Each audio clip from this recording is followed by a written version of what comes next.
35 tahun saya dulu menyembah yang berbeda, ngakunya Kristen ya. Saya baru sadar ternyata saya itu termasuk yang ngakunya Kristen. Yesus 100% manusia, 100% Allah, ini adalah batil lah istilahnya.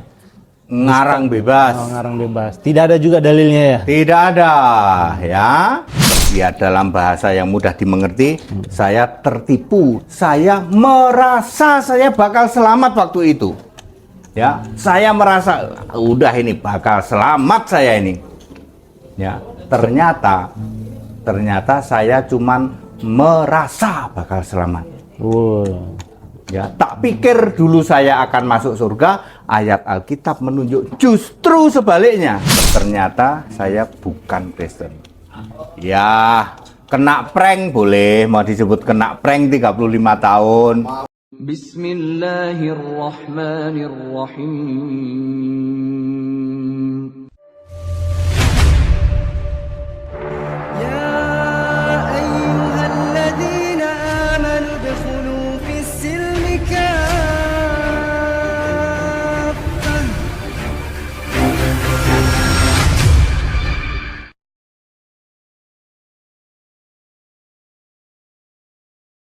Bismillahirrahmanirrahim. Assalamualaikum warahmatullahi wabarakatuh. Sahabat Ngaji Cerdas, Opsi TV dan teman-teman sekalian.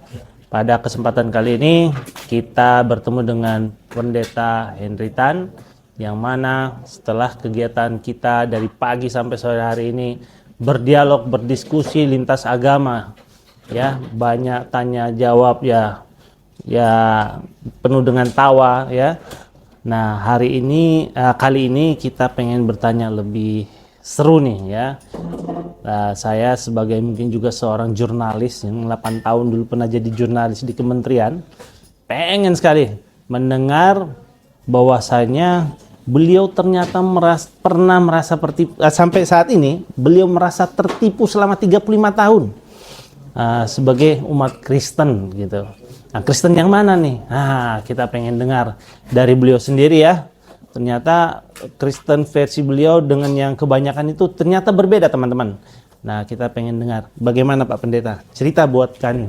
Kenapa Bapak bisa tertipu 35 tahun? Pak Ustadz Iwan Setiawan, terima kasih ya. Saya pendeta HTD, lebih banyak orang mengenal sebagai pendeta HTD. 35 tahun jadi ngakunya Kristen ya. Saya baru sadar ternyata saya itu termasuk yang ngakunya Kristen ya. Sebenarnya saya ingin menjelaskan dulu bedanya Kristen dengan yang dulu saya jalani sebagai ngakunya Kristen itu. Sebenarnya perbedaannya memang sangat clear ya di dalam 1 Petrus 4 ayat 16. Jadi kalau mau tahu orang Kristen, carilah ayat Alkitab yang ada kata Kristen. Ada 6 ayat, salah satu yang itu adalah sebagai orang Kristen memuliakan Allah dalam nama Kristus itu. Artinya Allahnya orang Kristen mutlak punya nama Yesus Kristus. 35 tahun saya dulu menyembah yang berbeda. Ya. Tidak ada referensi ayatnya, tetapi mereka menyebutnya Tritunggal. Mereka menyebutnya Tritunggal. Ya, kalau dicari Tritunggal di Alkitab tidak ada. Tidak ada ya? Tidak ada, tidak pernah ada ya. Mereka selalu mengatakan nomor 1, nomor 2, nomor 3, nomor 1 bukan nomor 2, nomor 2 bukan nomor 3, nomor 3 bukan nomor segitiga. Dan seterusnya. Ya, yang sering disebut juga segitiga. Ya. Jadi tidak ada di ayat Alkitab, tapi mereka memahami sebagai Tritunggal, Allah Tritunggal dan Allah segitiga. Nah, ternyata ya Allah Tritunggal, Allah segitiga itu penyembahnya itu bukan orang Kristen. Jadi selama 35 tahun saya kalau ditanya, Pak ATD Kristen? Oh iya dong, Kristen mana? Itu Kristen itu. Ya, ternyata saya bukan Kristen. Ya, kena prank boleh, mau disebut kena prank 35 tahun. Muhammad kena pranknya. Atau tertipu juga boleh. Ya, karena saya 35 tahun betul-betul mengalami itu ya. Pindah sana pindah sini masih satu itu. Ya. Satu konsep yang sama ya. Ya, itu. Pertama, saya ya dalam bahasa yang mudah dimengerti, saya tertipu dengan Tritunggal. Pertama itu. Kedua, saya merasa saya bakal selamat waktu itu. Wes pokoknya bagaimana tidak, aku jagonya bahasa roh. Oh. Saya nyanyi. Sekarang umur 61. Bayangin pada saat umur 30 kan apa suara saya tidak menggelegar dan ya waktu itu. Nyanyi oke, bahasa roh oke, tengking-tengking oke. Ya, saya merasa udah ini bakal selamat saya ini. Ya, ternyata saya cuman merasa bakal selamat. Ya, tak pikir dulu saya akan masuk surga. Ayat Alkitab menunjuk justru sebaliknya. Go to hell. Sampai begitu ya? Saya betul-betul tertempelak saat itu ya. Saya merasa banget ya. Wah ini udah apa ya toh? Nyanyi oke, pujian oke, bahasa roh oke, ya, mujizat ya oke, tengking-tengking oke. Itu yang kedua ya. Terus oh ya. Gini.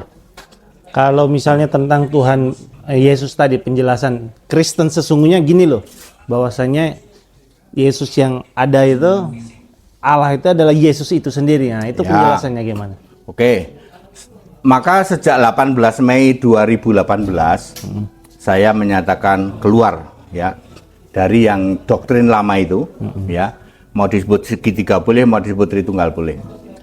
Lalu tahu saya itu tahu bahwa Allah itu Alfa yang awal, Omega yang akhir, tidak pernah ganti. Kalau Yesus di Wahyu 1 ayat 8 mengatakan aku Alfa Omega, Wahyu 1 ayat 8, Wahyu 21 ayat 6, Wahyu 22 ayat 13, Yesus mengatakan aku Alfa Omega. Yesus tidak pernah mengatakan engkau Alfa Omega atau dia Alfa Omega. Maka saat itu saya dibuka, loh berarti dari Alfa sampai Omega memang Allah itu Yesus, sudah punya nama Yesus. Nah dari situ mulai dibuka, lalu oh dia ternyata nama di atas segala nama dan seterusnya. Tapi pemahaman bahwa Allah Alfa Omega tidak pernah ganti. Ya hanya orang yang tidak paham aja yang karena tidak paham itulah. Oke, berarti tentang Yesus 100% manusia, 100% Allah ini adalah batil lah istilahnya. Ngarang bebas. Oh, ngarang bebas. Tidak ada juga dalilnya ya? Tidak ada ya. Yesus manusia ya menjadi sama dengan manusia ya, lahir menjadi sama dengan manusia karena manusia itu diciptakan menurut gambar dan rupa Allah. Gambar dan rupa Allah itu Yesus. Ketika Yesus lahir maka sama, menjadi sama dengan manusia. Yang disebut sama apanya? Hidungnya satu, matanya dua, kupingnya dua, tangannya dua, jarinya 5 sama 5. Aksesorisnya satu. Itu yang disebut sama dengan manusia. Tapi apakah dia seperti mungkin seutuhnya atau 100%? Tidak. Alasan pertama, rohnya. Kalau kita ini kan roh manusia biasa nih, ya. Dia adalah roh Allah. Jelas ada ayatnya Lukas 1:35. Dagingnya tidak mengalami kebinasaan. Mati bisa mati tapi tidak mengalami kebinasaan. Kisah 2 ayat 31. Tidak ada dosa padanya karena tidak dilahirkan dengan proses yang namanya hasil suami, hubungan suami istri. Dia tidak ada dosa waris, itu tidak ada. Tidak ada dosa yang dari dalam ada. konsep agama Bapak nggak ada dosa waris? Ada dosa waris, itu tidak ada istilah dosa waris. Sebenarnya adalah maut, mati. Manusia bisa mati, itulah yang sering untuk mempermudah saya menyampaikannya dosa waris. Tidak ada dosa waris di Alkitab. Tapi itu dosa dari Adam, ya Adam sebagai satu-satunya. Roma 5 ayat 12. Merambah ke seluruh dunia. Bisa mati itulah yang disebut dosa waris. Yang sering saya memakai istilah itu supaya bisa mudah dipahami. Lalu tidak berbuat dosa juga Yesus, tidak ada dosa padanya, tidak berbuat dosa. Maksudnya dosa waris itu bisa mati itu gimana? Kan orang Islam juga mati. Lah iya, semua manusia mewarisi yang namanya genetik. Jadi orang Islam juga membawa dosa waris. Kalau memang menolak, buktikan Anda tidak bisa mati. Simple. Oh gitu. Ya. Cuma itu aja ya? Ya begitu. Memang itu. Memang yang disebut yang sering saya menyebut istilah dosa waris, semua manusia bisa mati. Tetapi nanti hidup kekal, bisa hidup kekal. Oke, gini Pak Pendeta. Di dalam konsep kekristenan, dosa waris ini ya, manakala manusia sudah masuk dalam agama Kristen, berarti sudah tertebuslah dosanya. Dan bila dia melakukan dosa lagi, itu tertebus terus gitu loh. Itu satu. Tapi ada pendeta lain pendapat nggak begitu. Manakala yang ditanggung itu dosa waris ketika dia lahir aja. Itu yang ditanggung oleh Yesus. Tapi setelah itu dia berdosa. Ketika dia melakukan dosa ya sama, perhitungannya sudah sama. Nah, ini dalam kekristenan Bapak bagaimana konsepnya? Itu ngarang bebas juga. Jadi kalau dosa waris ditanggung hanya pada waktu dia lahir. Artinya matinya lahir doang dong. Lah ini udah tua, masih bisa mati kok. Artinya itu terus ada, tetapi yang namanya sudah ada penebusan untuk kita, bukan dosa yang ditebus, kita yang ditebus, kita bisa hidup kekal. Dan yang penebusan, karya penebusan itu dua, nggak cuma dosa waris, tapi dosa hukum Taurat juga. Ya, hukum Taurat yang dibatalkan itu kan itu dosa, terus dulu pakai motong-motong kurban. Contohnya apa, Pendeta? Yang dibatalkan, hukum Taurat yang dibatalkan. Oke, yang paling mudah saja ya. Paling mudah. Sunat. Syaratnya itu harus ada perintah, ada ketentuan. Sunat itu perintah, umur 8 hari. Ketentuannya apa? Potong ujung. Nah, yang ada perintah dan ketentuan batal. Tapi menghormati orang tua tidak batal. Karena tidak ada ketentuan menghormati orang tua itu harus sujud-sujud, harus jalan. Nggak ada kayak gitu. Ya. Hormatilah orang tuamu, jangan mencuri, itu nggak batal, jangan mencuri, nggak ada perintah, jangan mencuri kecuali lewat jendela nggak ketahuan, tuh nggak ada perintah kayak gitu. Jadi harus ada perintah dan ketentuan, sunat, halal haram, apalagi ya, halal haram ya dan lain juga, persepuluhan dan lain sebagainya. Makan babi itu halal haram termasuk. Berarti persepuluhan juga ya? Ya, pokoknya ada perintah, ada ketentuan. Itu. Berarti syarat dan ketentuan berlaku gitu ya? Ya, syarat dan ketentuan. Ada perintah dan ketentuan. Bukan syarat ketentuan. Perintah dan ketentuan. Commandment and ordinance. Kalau hormati orang tua kan ada perintahnya, nggak ada ketentuannya loh. Ya. Jangan mencuri gimana? Perintahnya ada jangan mencuri. Tapi ketentuan jangan lewat jendela, nggak ada. Oke, Pak Pendeta. Jamaat Bapak ini kurang lebih 10.000. Ya.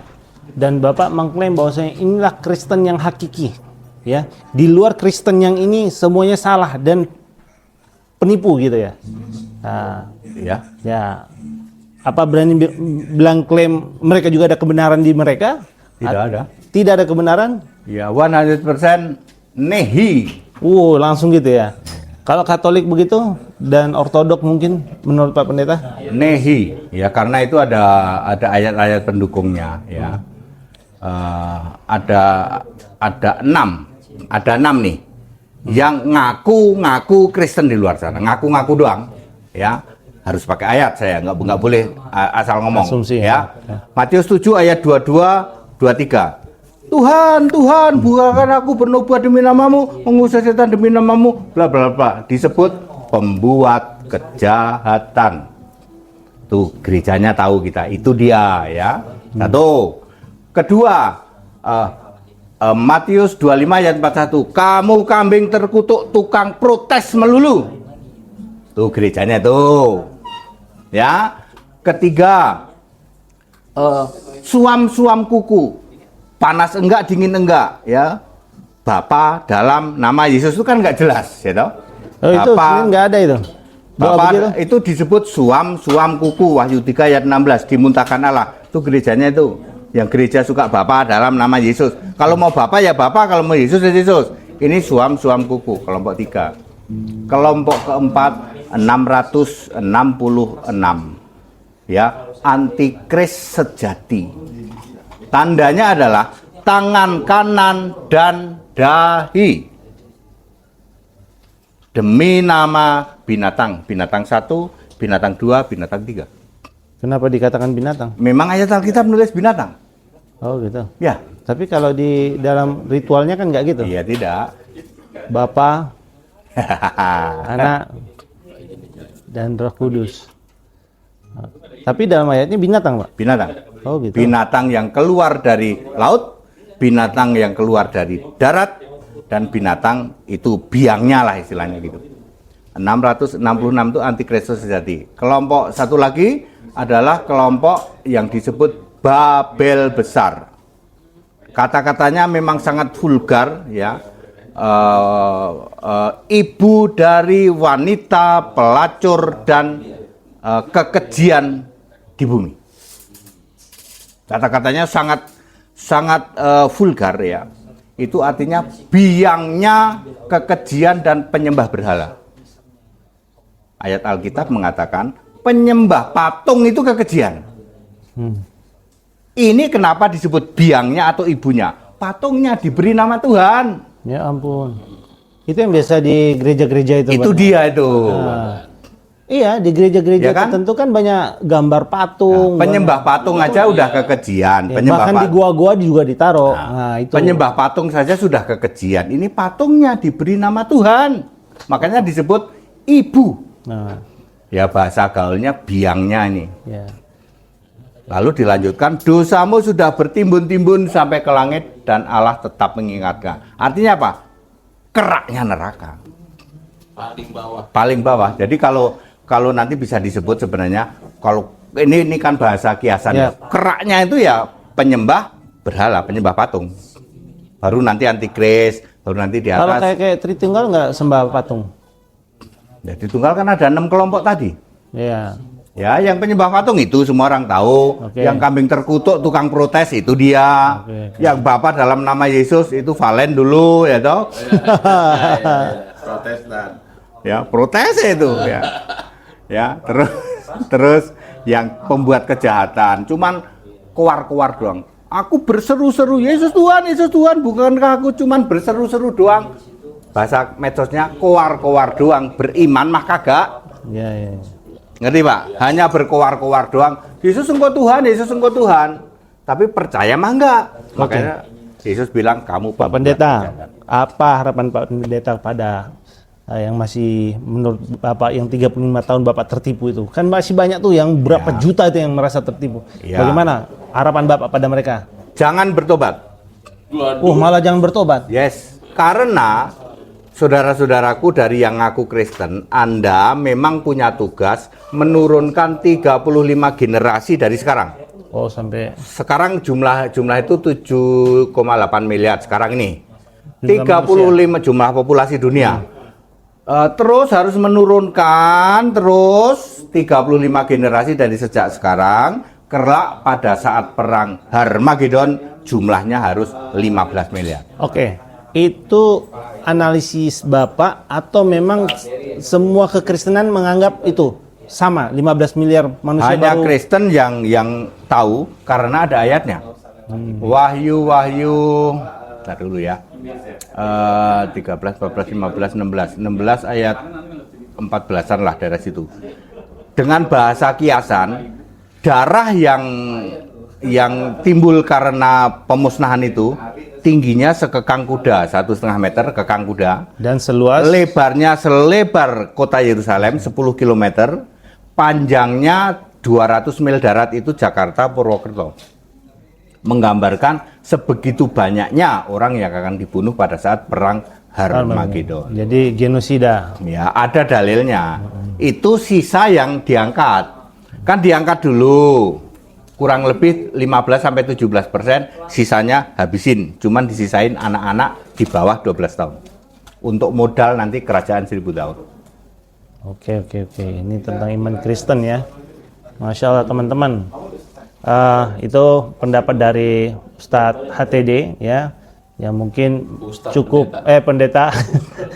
Ya siapa tahu doa aja kan, enggak sengaja nih ya. Jadi di channel saya Pak HTD itu banyak yang pada doain masuk Islam. Masya Allah. Iya, gimana Pak HTD? Responnya Pak HTD? Maaf ya, saya itu mantan Islam Bapak. Berarti ada bibit kembali Pak. Cuman saya kan tidak suka untuk itu, saya sudahlah. Tapi saya itu mantan Muslim. Dari umur berapa Pak? Umur 16. Mau masuk SMA lah, 16-17 lah. 16-17. Tapi tidak menutup kemungkinan hidayah. Ya ini Ya. kan kita kan cerita ya tentang keinginan kita misalnya. Bukan keinginan netizen. Netizen. Nggak apa-apa, Pada karena didoain mereka juga tidak. Seperti yang saya tadi cerita Pak Pendeta, bahwasanya dalam kekristenan juga mereka konsep berpikir yang sama, pengen orang lain selamat. Nah, Tuhan Allah kan pengen memang seperti itu. Semua, Allah orang menggendaki yang semua manusia selamat. 1 Timotius 2 ayat 4. Allah menggendaki semua manusia diselamatkan. Cuman ada terusannya. Dalam pengenalan akan Kristus. Terusannya ini jarang dibaca. Ayatnya ada lanjutannya, gitu loh. dalam Kristus. Dalam pengenalan akan kebenaran oleh Kristus Yesus. Oke. Tapi kesempatan ini ingin saya juga menyampaikan, teman-teman jangan lupa, walaupun beliau pendeta, ya, enggak apa-apa. Kita untuk menyampaikan syiar itu enggak jadi masalah. Nggak jadi Dan beliau masalah. juga toleran, ya. Nggak jadi masalah. Perkara beliau mau menerima Anda itu bukan urusan kita, urusan beliau, dan memang hidayah dari Allah.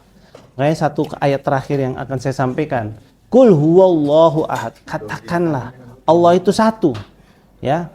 Mudah-mudahan teman-teman Kristen ya, juga dari Pak Pendeta, Tuhan tuh sudah mengklaim dalam surah Al-Ikhlas, katakanlah Allah itu satu. Allahu Samad, tempat segala sesuatu bergantung, lam yalid wa lam yulad, tidak beranak dan tidak diperanakkan. Kenapa muncul kata-kata ini? Karena ada dalam Yahudi dan Nasrani saja yang anak beranak ini. Mungkin juga dengan Romawi ya, agama di sana ya, menganut banyak politeisme. Nah, dan terakhir, walam yakullahu kufuwan ahad, tidak ada yang setara dengan Allah. Nah, kalau di Bapak ada nggak Dajjal itu nanti cerita itu? Kalau Dajjal, pemahaman kami, kalau yang apa yang saya pahami itu Gog dan Magog. Artinya gini, setelah masa 1000 tahun nih Armageddon udah selesai. Udah selesai. Armageddon selesai. Hancurnya bumi. Wah, hancurnya bumi ya. Tapi pilih-pilih aja. Patungnya hancur, gedung ini nih hancur. Ya, ini tempat maksiat hancur. Udah dipilih ya. Lalu masuk masa 1000 tahun. Ya. Oh, ada masa 1000 tahun. Ada 1000 tahun, 1000 Jadi tahun udah dulu. langsung kiamat gitu nggak? Enggak, 1000 tahun dulu. Di situ kembali lagi. Musa nanti hidup kembali. Oh, kenabian. Ada lagi begitu. Ah. Mau sampai kembali dong, reinkarnasi dong. Tidak, di Alkitab kembali. disebut hidup kembali persis sama dengan waktu Yesus 40 hari kebangkitan. Waktu beliau hidup ini pakai syariat siapa? Nabi Isa atau Nabi Musa punya syariat sendiri? Enggak, Nabi Musa hidup, Paulus hidup, Petrus hidup, Markus hidup. Markus hidup, dan orang-orang lain hidup juga. Musa akan mengajarkan Taurat, Alkitab asli Ibrani Yunani yang sekarang ada di surga, di tabut perjanjian turun. Dan amandemen. Enggak, dia ya, masih yang plus lama. Alkitabnya, plus Alkitabnya. Alkitabnya, Uang kitab apa tabutnya gede kok. Iya, gede banget. Gede itu cukup untuk 60. Ada apa gitu? Enggak ini dengerin. Oh ya udah. Musa akan membacakan lagi, wahai umatku Israel, dulu ini mana nih satu mangkok mana kan? Ini mana nih? Mana dan salwa itu ya? Mana ini ya, pokoknya ini mana ini makanan itu ya. Dari surga. Ini tongkatnya Harun nih, tongkat nih, ya. Terus ini kita dulu pernah belah laut nih di sini nih. Ini bahasa Ibrani semua. Bahasa Ibrani semua. Ini Alkitab bahasa Ibrani asli, ya. Lalu kelompoknya Petrus, kelompoknya ini perjanjian baru dong. Dulu Kristus anak domba raja kita pernah lahir di sini dulu. Pembuktian. Iya, ke umat yang untuk masa 1000 tahun. Untuk masa 1000 tahun. Oh, jadi akan ada 1000 tahun lagi tuh. Ada. Bonus dari Tuhan. Yang memerintah Yesus langsung. Oke. Oke. Pak, saya mau tanya lain nih. Kan tadi Bapak bilang bahwasanya Bapak nggak setuju dengan adanya perzinahan nih. Bahkan akan dirajam. Rajam itu sebenarnya syariat Islam. Apa kalau misalnya berlaku syariat Islam Bapak setuju kah? Rajam itu Alkitab duluan. Nah, Di Alkitab sudah ada hukuman rajam. Oke, kenapa Cuman masalahnya tal batal tak iye gitu. karena Rajam itu ada perintah, ada ketentuan. Perintahnya rajam, ketentuannya lemparin batu sampai mati. oke. Yang ada perintah dan ada ketentuan tal batal tak iye. Jadi nggak diberlakukan lagi. Enggak, Yesus nangkep orang berzina, jangan berbuat dosa lagi. Iya, soalnya kan Iya. di zaman Yesus sendiri, di zaman Nabi Isa sendiri itu Pernah menangkap orang berzina. Lalu orang Yahudi bilang gini, Yesus, ini kalau hukum Musa, ini rajam ini. Terus Yesus bilang nulis di tanah toh. Iya. Itu orang nggak pada paham. Maksudnya gini, kalian ngomong rajam ya? Itu rajam itu aku yang suruh nulis nih pakai jari nih. Oh, Tapi orang pada berpikir Yesus nulis apa ya? Itu dia itu pengen menyatakan kalian itu sok ngomong sok pinter hukum-hukum Musa, itu aku yang suruh nulis. Gitu loh. padahal dia lagi nyaru gitu. Lagi ingin menjelaskan itu aku udah paham, tapi Oke. tapi sekarang ya ampuni gitu. Oke. Jangan berbuat Baik, dosa baik. lagi. Ini sebenarnya menarik ya, karena waktu juga saya sebenarnya mau ngejar tentang syariat Islam itu, karena sekarang kan mulai banyak nih suara-suara ya tentang hukum rajam, hukum bunuh dengan dibunuh ya, kisos ya, dan lain sebagainya. Mungkin itu aja dulu Pak. Ya, The next oke. kita akan bahas lebih dalam Baik, lagi. baik. Terima kasih Pak banyak. Ustadz Iwan Setiawan. Ya, jazakallah khair. Ya. Terima kasih. Terima kasih. Kok salah? Jazakallah khair yang di sini. Ini jazakallah khair. Jazakallah khair. Kalau beliau terima kasih banyak.